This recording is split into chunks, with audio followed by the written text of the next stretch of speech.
In a world overflowing with distractions, we seek meaning. How do we transform ambition into something deeper, into true fulfillment? I'm Sam Pepin, CEO of Educa, and I've spent years helping businesses succeed by connecting their goals to something bigger. On the Meaningful podcast, we explore not just how to win in business, but how to grow as individuals. Through conversation with thought leaders, innovators, and everyday heroes, we uncover the stories that drive us towards something greater. Whether you're striving for success, seeking purpose, or just looking for the next steps in your journey, this podcast is your guide to navigating the intersection of ambition, growth, and meaning. So please join me and our incredible guests as we redefine what's possible in both business and life. Enjoy.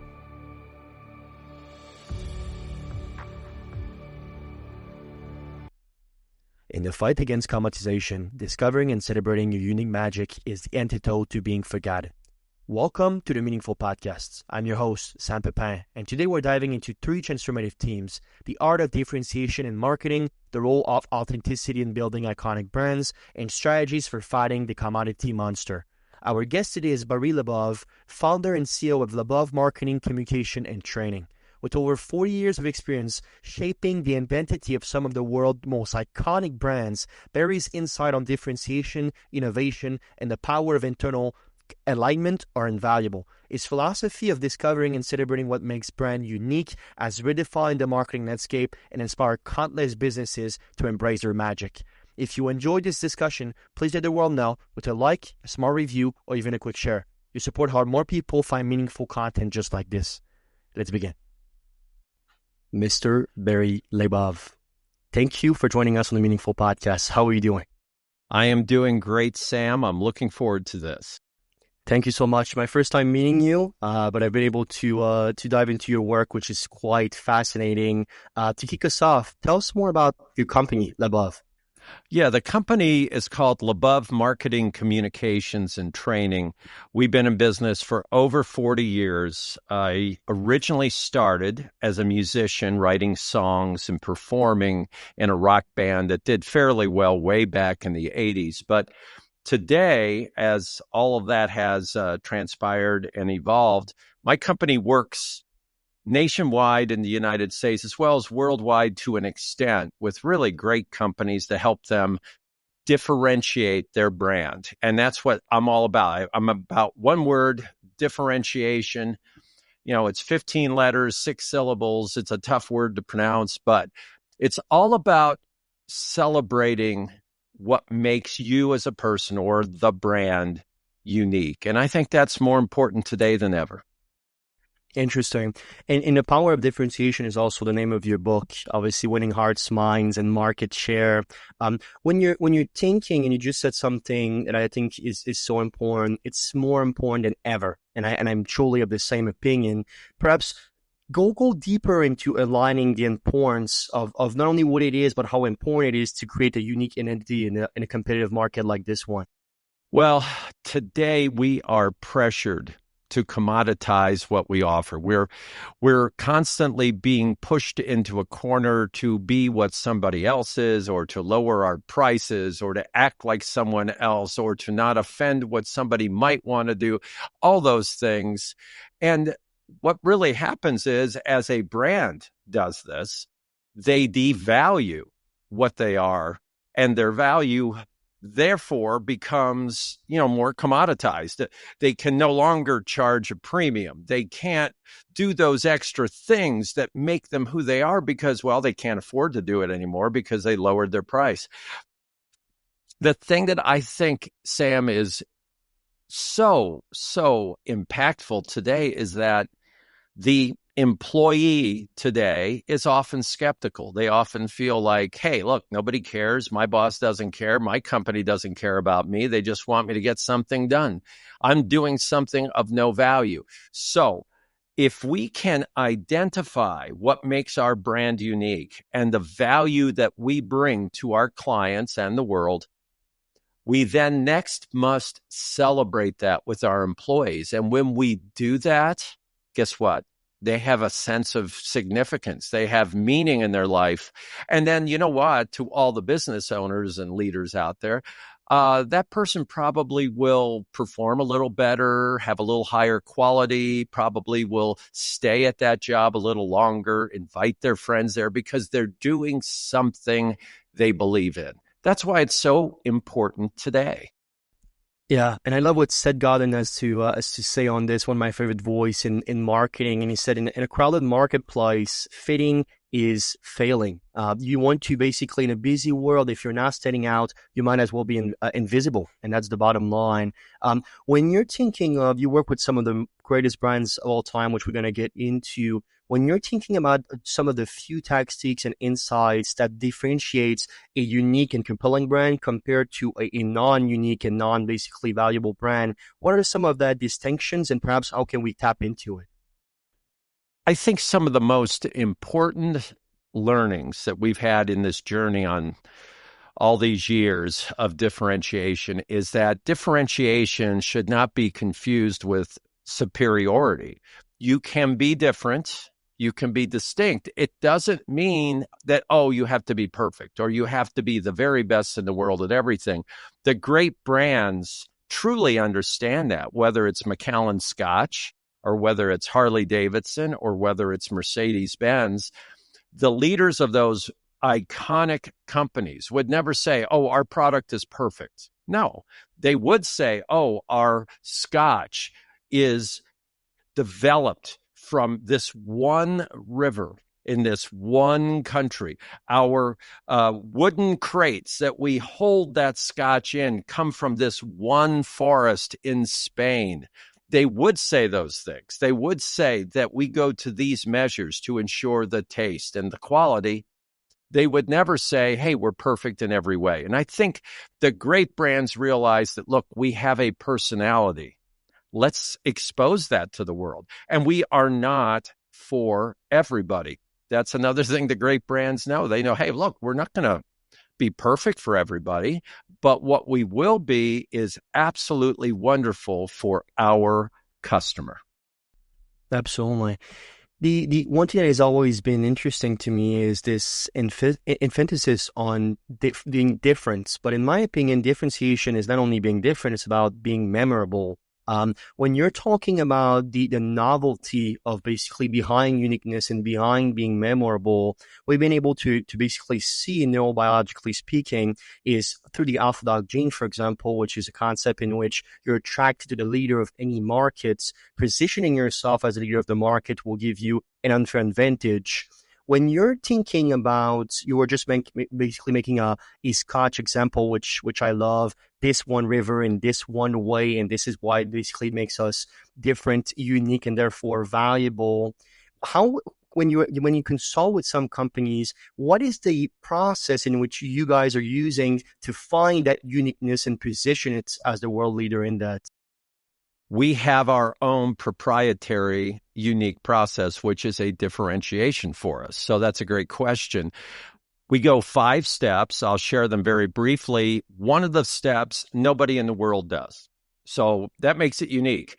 And it also allows us to share with our clients in advance and say, look, this is how we do it. This is one of the steps we take. If you believe that that's not important, then we're probably not the right company for you. And, in some cases, they go, yeah, we don't care about that. And that helps everybody. It saves us time. So our 5 steps are starting with what we call a brand assessment. And that is, we talk to human beings first. So we ask people who create the product, who work at the business, who buy the product, the customers who are suppliers of the product, sometimes even community leaders, sometimes industry leaders. What about this brand? What about? Tell us about it. What do you think of it? And we ask a magic question, which is, what should they never change? So you think about, what should you not change? What should you make sure they never, ever, ever change? And that's the beginning of learning some differentiation. So if we talk to, let's say, 50 different individuals, we would probably hear 6, maybe at the most, things that they say never, ever change. Well, those are 6 potential differentiators. And one of the reasons we ask that question is because entrepreneurs and leaders are often very aggressive. They're very willing to change anything.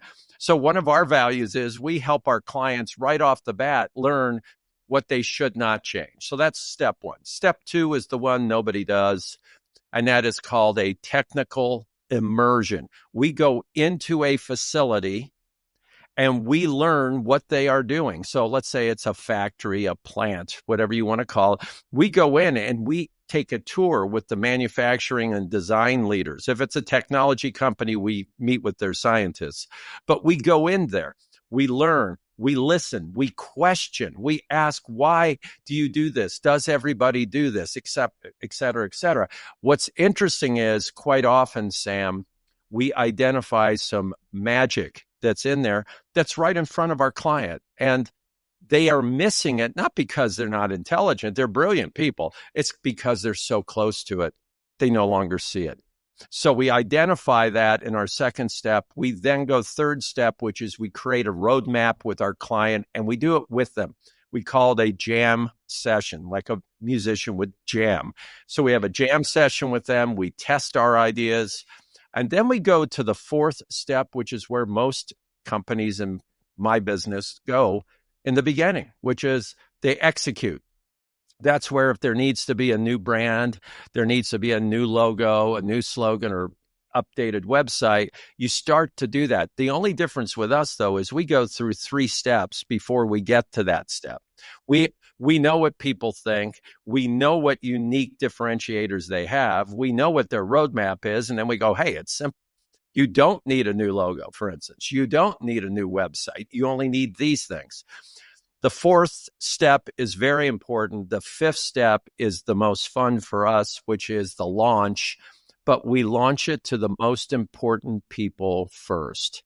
The employees, everybody who is behind that product, including sometimes their dealers and distributors. So what happens is they are launched this product and project and new brand, whatever it is, first, and we celebrate it. So they now become an army going out into the world, ready to answer questions on it, ready to fight the battle. Then we launch it to the rest of the world, the rest of the industry, or wherever. So it's 5 steps. People can try to do it on their own. I have a book that details it. If they want to do it, go do it. Because my goal is I want to inspire 1 million people with my message. And hey, if this can help a few companies out there identify what makes them great and then celebrate it, I'm a happier person. And we're a better world. Absolutely. No, and that's so beautiful. One thing that I love to say is when you're in the battle, you don't see the label. It's very when you're very close to something, it's very hard to see it, even though it seems obvious to the rest of us. One word that struck me when I was reading about you is magic. You just use it in the first couple of minutes of this call, also in what you call basically discovering the magic in brands. When you're thinking about the brand re-engineering and your process, and you just basically went quite in depth with it, which I really honor. What's so magic about branding, and just how important it is in the overall marketing of any company? Well, there are things that are not magical at all that we see out there that can be called branding. So, Sam, as an example, in my book, I talk about there are 200,000 different words in the English language alone. And yet, a lot of times in branding, many companies use the same 5, 6, 7, maybe 10 words, which is, value, service, selection. Okay, so there's nothing special there. There's no magic. And what I really love is when you look for the right word that describes your brand. Like for my brand, it's differentiation. Okay, I worked with a brand, and one of their words to describe them was rigor, R-I-G-O-R, rigor. And I thought, some companies would say quality. Other people would say we're nice people. Other people would say integrity. And instead they said rigor. And I thought, that is magical, because we deliver rigor. And I thought, that's interesting, because that's a company that tests their products to make sure they work, to make sure they never break down. And I thought, God, that's magical. So what's interesting is we have to dig in and dig deep to determine those few words that really describe us. And here's a test I want all of us in the audience to think about. And I did this one time with a hospital network. They brought us in and they said, hey, we want you to look at our competitors' advertising and look at ours and tell us what you think. So what we did was we brought in the leaders and we showed them 3 ads from each of the 2 companies, their healthcare company and their competitors. But we did not tell them that we switched them around. We swapped logos, but left everything else the same. So at the very bottom, you saw their logo on their competitor's brand and vice versa. And we showed it to them and they said, yeah, that looks right. That's our competitor and that's us. And we said, actually, it's not. It's what you're promising, only it has the competitor's name under it. And the other one is what the competitor's promising, but it has your name under it. And they went, oh. And it's because, and this is so important. I mean, this is, I can't say life-changing, but it is brand-changing. It's so important. If you make a statement about what your brand stands for and you put your competitor's logo under it and you go, well, they could say the same thing.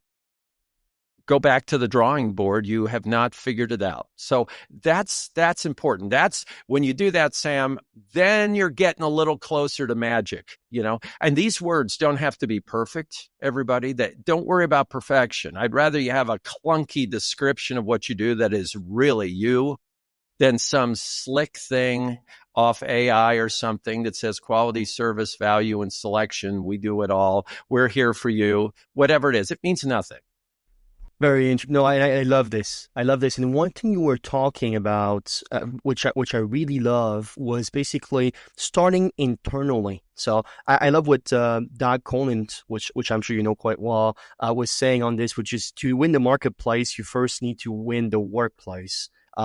When you're thinking about building internal and external alignment, discuss to me when you said when we first launch it with the employees, which I never heard that before, which is very, very interesting and important. Tell me more about how important that is to create a cohesive brain experience to start internally. I'll give you an example. A few decades ago, Volkswagen was going to launch a brand new car, the brand new Jetta. And the Jetta at the time was a very, very popular car. It was a popular car. It had sold a lot. I heard from the president of Volkswagen, and he said, I need you to come in. We have this terrible old car that nobody's buying, and we're going to replace it with a new model. So I came in and I sat down with them, and one of my research folks provided me with some information. And I said, yeah, you were talking about that terrible car of yours? He goes, yeah, it's the Jetta. It's ugly. Nobody's buying it. I said, okay. I said, do you know what the number one selling car in that market is? And it's number one, by the way, not just 1 year or 2 years. It's number one over a decade. He said, I don't have the foggiest idea. Who is it? I said, that ugly, no good, nobody's buying Jetta. And he went, oh my gosh. And I said, your heart's in the right place. You're really trying to do the right thing. And you really want to make sure the Jetta that you have today is perfect. But you have to realize that you are doing some good things with that car. And he opened up. He's a great leader. He said, that explains why our morale has been so low. And he said, because we denigrate what we have. He said, and now we're replacing that. So he said, you know what? And he inspired me on this, and that began the journey on this. He said, I think our first audience to win over is not the public, it's our employees. And that's what we did. We rallied people. He got up there and he said, look, everybody, I have an apology. I have been talking trash about the number one selling car in its segment for the last year or two. And here we are, we're about to replace it.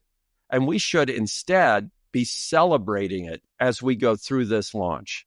We should be celebrating it. Now, I want to tell you, Sam, here's what's interesting. I hope people really believe this. People in the audience were crying when he said it because they had been working to help people with that car, to sell that car, and they kept hearing how it was not appreciated internally, and hearing that their work now was being appreciated and acknowledged meant the world. And that helped them, yes, replace that product, but then to launch the next version of it. That is what we have to do. If you think about it, we go, oh, our current product stinks. It's no good. It's horrible. Well, guess what? Who created it? All the people that are in your company, including yourself, by the way, they're all involved with this. So you're saying we're all a bunch of losers. And that's not the message. The message should be, hey, this thing's done really well, but we're moving to the next level. Hey, let's celebrate this thing, and then let's launch this brand new version of it. That's fascinating. I will make a quite odd there analogy, but I think it's necessary to basically proclaim my points on this. One of the president I love following is Nayib Bukele from El Salvador. And he said, well, to win the physical war, you must first win the spiritual war. Now, where I'm going with this, Barry, is that example you just gave of mastering the intangibles, the emotions, the basically the passion, the hope behind what you are building. How critical that is, and perhaps how does that work hand in hand with the sheer quality of the products? Meaning that in their case, even if they were number one in their segments, they were still trashing it, which is actually quite a beautiful example of how difficult human beings are with themselves. Is that something that you found as a recurring problem? This overall fight with themselves on a spiritual and psychological level? Absolutely, it happens on a daily basis. Most companies denigrate what they're doing, and one of the things I talk about with folks is they use words like just. And you go, what's just? Okay. Well, what are you? Well, we're just another car company. Well, I'm just another podcaster. Well, I'm just another marketing person. I'm just, no. What's your company do? Well, we're a local. Okay. So now you're a local. We're a local, advertising firm. We're a local TV station. We're a local. We denigrate ourselves and give ourselves these embarrassing titles. I'm just another. No, you're not. You're not just another. And when you do that, you not only demean yourself, you also demean your employees and anybody who pays money to utilize you or your services. So we have to watch that. I'm not saying everything's perfect in the least. I am saying if you've been in business 200 and so many years, like the Macallan Scotch Company, or 120 plus years like Harley Davidson, you're probably doing something right? If you've been in business as a manufacturer in a small city for 15 years, you're doing something right. I've worked with manufacturers that are over 100 years old, family-based, and they go, yeah, we're no good. And boy, I'll tell you, we haven't done anything good in years. And we go, okay, then how did you stay in business? I mean, if you're really this bad, if you're this incompetent, how many stupid clients are out there that keep paying you? You had to have run out of them if you were that bad. You're doing something that needs to be honored and celebrated. And that's what we have to do. And that's what we'll call the magic. Not in the least do we say, hey, what you're doing is perfect. Don't change it. But the bigger danger is changing those few things you do that are great. And then all of a sudden you become like everybody else. And as you said earlier, that's useless. Nobody wants that. We already have one of them. I don't need another one of them. Yeah, absolutely. It's so interesting. Earlier this year, I went to Vegas to watch a Super Bowl with kind of like a big networking organizations, and the organizer basically came across a new person we never met, and he asked her, AC Caswell asked her, "Hey, what are you guys doing?" And they say, "Well, we're just a small bit wellness business in Denver, Colorado." And he said, "Well, what do you mean? Just a small business? Small for who? Small for what?" And she said, "Well, we're beginning and we're having a hard time and so on." And he said, "Well, are you just only smart on paper, or you're smart in your heart, or smart in your mind, smart in basically the culture you're trying to plantish?" And that's such an important point that we don't discuss enough. What mesmerized me though, it seems to be a problem even at the highest level, at the peak of performance. Even the Volkswagen of this world are asking the same question, correct? Right. Yes. Yeah. I mean, it's everywhere, and it's leaders, it's everybody that is involved with the product or the brand. It's too easy to think that way. And I don't want to belabor the point, but it's important we identify what we are doing well. It's important. That's what we have to do. And that's part of this. And then you name it. You got to name it. We have children, some of us, and we don't name our child one, child two, and child three. They have names, and then we have a story behind why we named them that, and then we tell people all about how each one of them is unique. Okay, that's what we should do with our differentiations. This is what we do. We call it blank. Here's why we named it that. And you know what? Here's what makes it really distinctive. Yeah, and I think marketing is no longer about the stuff you're selling. It's the story that basically is embedded in it. I want to take you back to some of those iconic and memorable campaigns, because there are plenty. And when you're thinking about what it is to work behind the scene with some of the most grandiose stories, you were mentioning some, but I can name them myself: Harley Davidson, Audi, Macallan Scotch. You mentioned Mercedes-Benz, also Volkswagen. Tell me more about the lesson that you learned, and perhaps just the sheer complexity, or I suppose the simplicity of making the impact these campaigns made in the marketplace. Well, when we were going to launch the EV for Harley Davidson, so we launched their very first electric motorcycle. One of the issues out there was that many of the dealers felt that, this shouldn't be a Harley Davidson. We need to have a machine that makes lots of noise and it's exciting and, not a quiet EV. And we realized there was pushback from some dealers. Our client said, you know what, we can offer dealers an amount of money, an incentive to sell the product. And we said, before we offer that up, let us talk to these dealers and find out what's really at the heart of their pushback. And so we talked to a number of them, and we found that many of them were excited and said, we want to do this. We're excited about it. And we said, okay, is there any, concern you have? And they said, yeah, the concern is you're going to give incentives to dealers who do not believe. And you know what? I believe. So what I'd like is no incentive, but I want inventory. I want a bunch of those bikes so I can sell them. So we came back to the client and we said, you know what? You've got some pretty good believers out there. They have some pretty good passion. You do have some detractors, and we feel there's no reason to reward the detractors. So the ones who believed got more inventory, and it was a successful launch. So I think what we need to learn is that it's not just the product. The product can be great. It's the human beings and their belief in it that are the ones who are going to then either sell it or put it on a crash course to failure. Yeah. Barry, let me ask you a personal question. You've been doing this for over 4 decades now, very successfully with some of the greatest brands. How does that make you feel? How is that meaningful that you get a call sometimes and it's Mercedes-Benz on the phone that's trying to seek your advice? Tell me more about that feeling. I was going to say it makes me feel old when you say that, but beyond that, at my position in life, it's I guess satisfying that somebody reaches out, because I like that. It's humbling, and it's also a responsibility. So somebody does reach out and says, hey, I need some help here. I don't go, wow, I'm really important. I go, okay, I need to make sure I can help this person.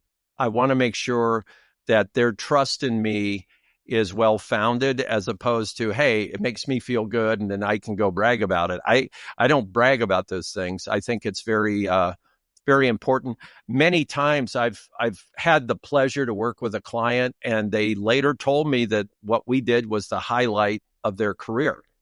So for me, I'm involved in things that clients maybe 30 years later will say, hey, way back in such and such, I relaunched our brand and we discovered blah, blah, blah. And they're talking all about what we did together. And it's a responsibility. It's fulfilling. But especially at my age, I kind of take it more with a grain of salt. It's not really about me. It's about the approach my company takes, because it's not a one-man show and or one-person show. What I really think is it's me being accountable and helping somebody. Beautiful. And in one of my first mentor, I was 17 years old, and he sat me down and he said, Sam, first you're paid for what you do, then you're paid for what you know, and then you're paid for who you are.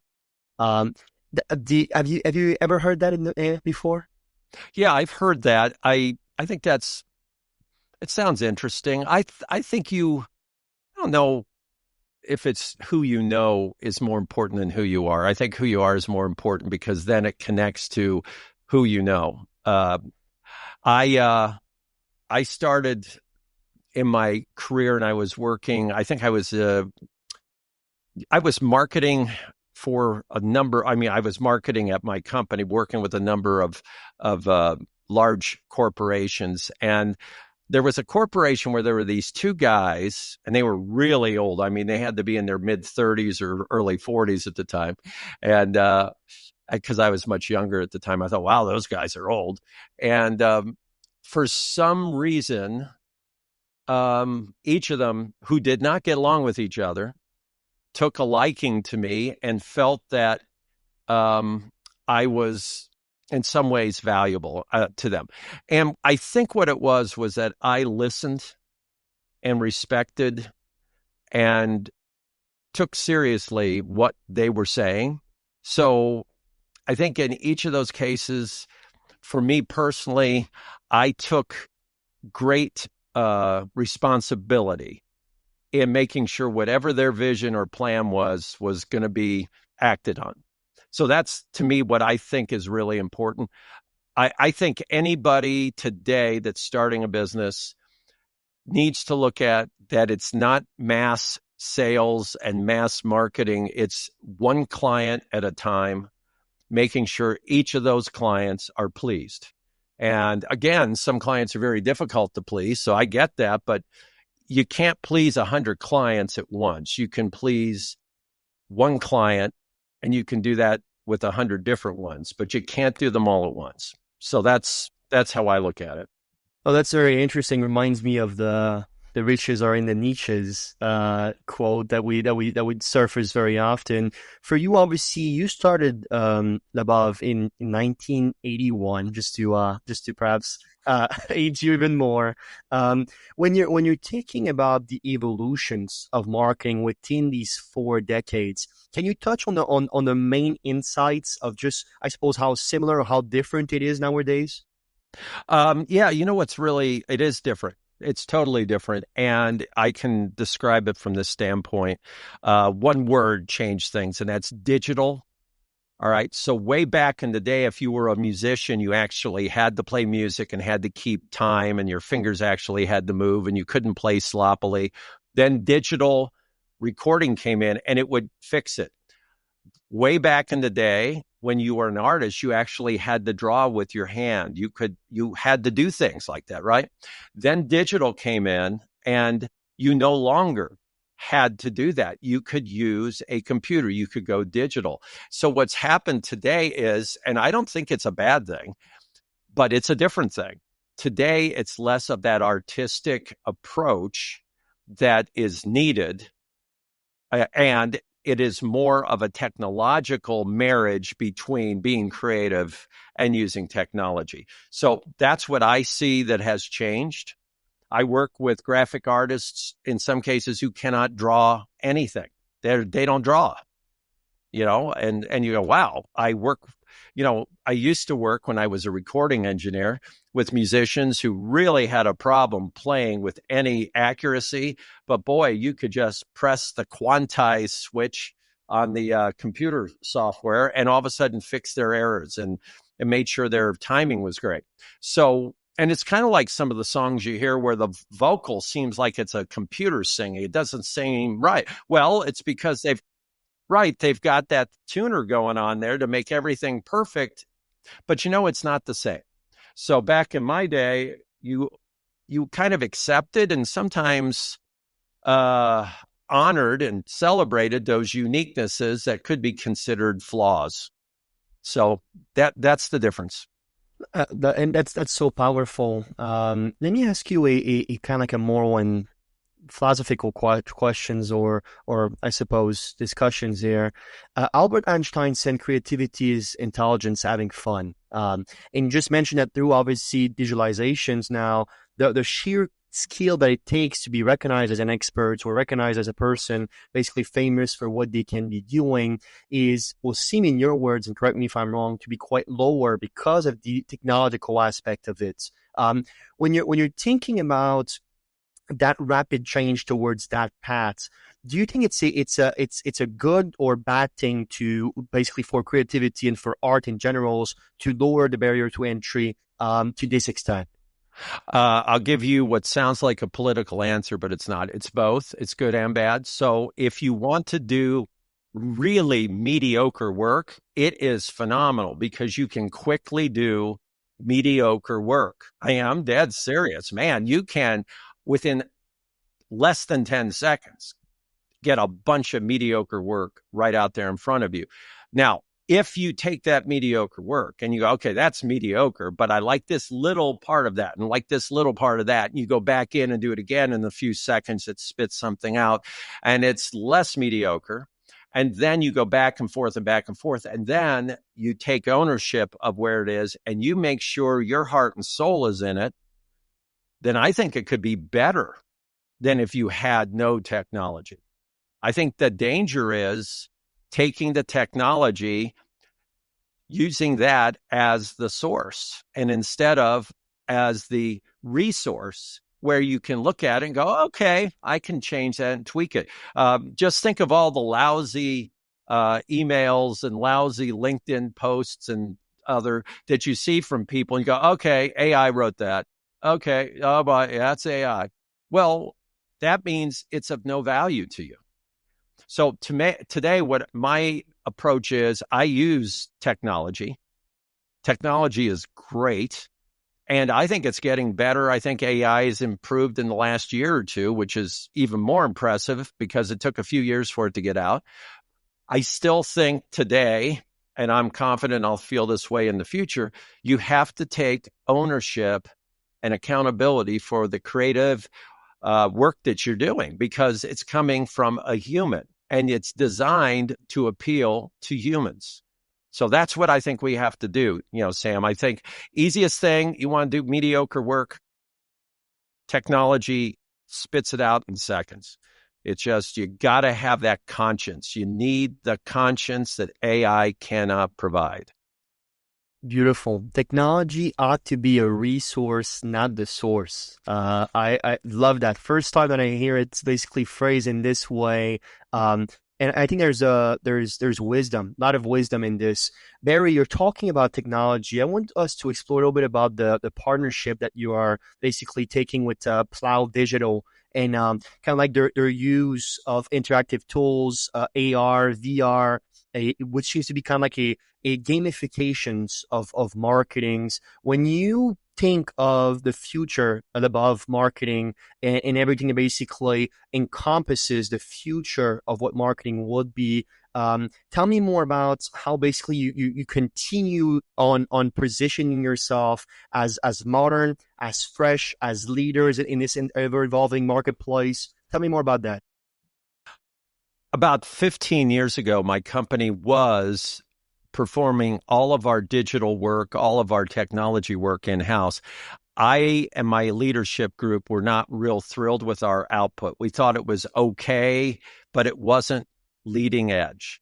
So we purchased a portion of Plow Digital, which is located in Indianapolis, and it's a very brilliant group of technology geniuses. And what we've been able to do is allow them to run free and do all the great ideas that they can come up with on the digital horizon, while my company is focusing on differentiation, as an example. So what we determined was one of our differentiations internally at the time was not technology.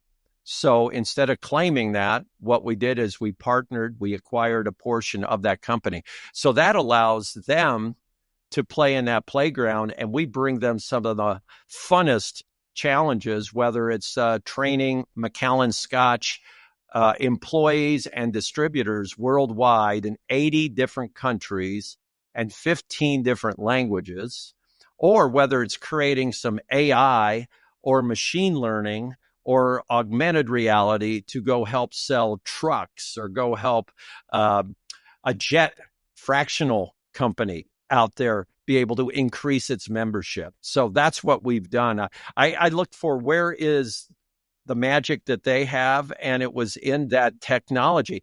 You mentioned gamification. That is very, very important in two different areas today. And gamification basically is what it sounds like. It's making it a game. And adults learn from playing games. So, I mean, all the gaming that goes on. Well, Plow Digital is producing games for the gaming industry, which I love because it keeps them very current in what makes it fun and cool. We then take that and we apply it to great companies, whether it's BRP, which is Can-Am and Sea-Doo and those great brands, or whether it's Audi, whether it's Macallan Scotch, whether it's Harley Davidson. So that's what we're doing. It's an exciting world that is constantly changing, and Plow is right there at the very front, at what they call the bleeding edge, not leading, at the bleeding edge. That's and it seems to me like that's such great awareness. When you said, well, I've met with my team of leaderships, we were doing everything in house, and it was good but not great. And basically, how hard, putting back at that time, you're basically leading this industry, doing great things, but still keeping the awareness of, hey, this can be better. How hard was it to decide to do the outsourcing? Was there any friction leadership wise in that decision? Yeah, there was, because you think about, hey, we can do this. Hey, if we work a little harder, we can do it. What you don't want to have in your company are hobbyists, somebody that does this and it's kind of cool and neat, but they're not the professionals. They're not the leaders. They're enjoying it. It's kind of a fun sideline. And we didn't want to have hobbyists. I just didn't want to, invest in a